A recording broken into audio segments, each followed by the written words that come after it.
Cyprus was working on a last-minute proposal to soften the impact on smaller savers of a bank deposit levy after a parliamentary vote on the measure central to a bailout was postponed until Monday, the source said.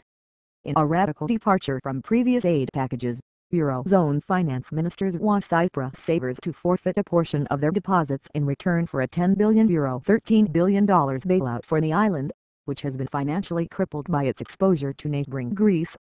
The decision, announced on Saturday morning, stunned Cypriots and caused a run on cash points, most of which were depleted within hours.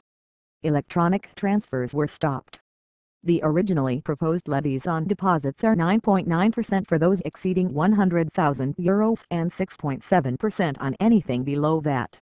The Cypriot government was on Sunday discussing with lenders the possibility of changing the levy to 3.0% for deposits below €100,000, and to 12.5% for above that sum, the source close to the consultations told Reuters on condition of anonymity.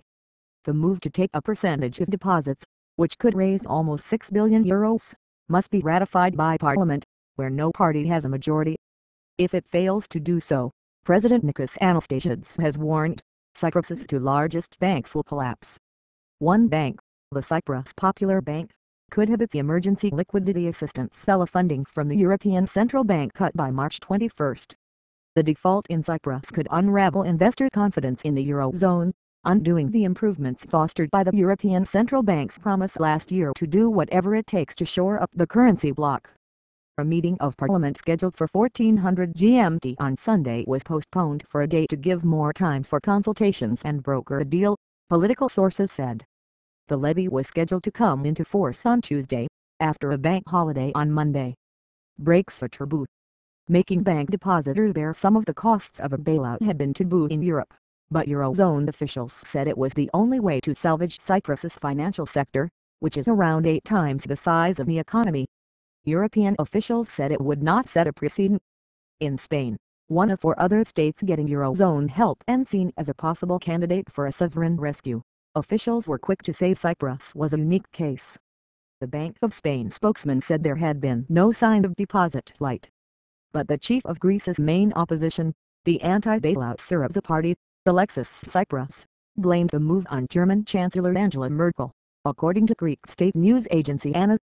We must all together raise a shield to protect the peoples of Europe from Ms. Merkel's criminal strategy, said Cyprus, who wants the Pan-European Debt Conference to forgive debt. The crisis is unprecedented in the history of the Mediterranean island, which suffered a war and ethnic split in 1974 in which a quarter of its population was internally displaced. Anastasiades, elected only 3 weeks ago, said savers will be compensated by shares in banks guaranteed by future natural gas revenues.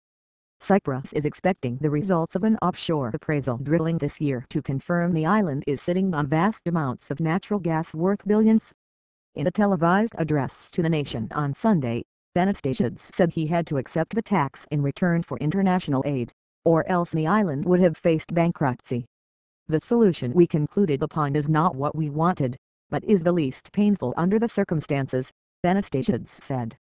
With a gross domestic product of barely 0.2% of the bloc's overall output, Cyprus applied for financial aid last June, but negotiations were stalled by the complexity of the deal and the reluctance of the island's previous president to sign.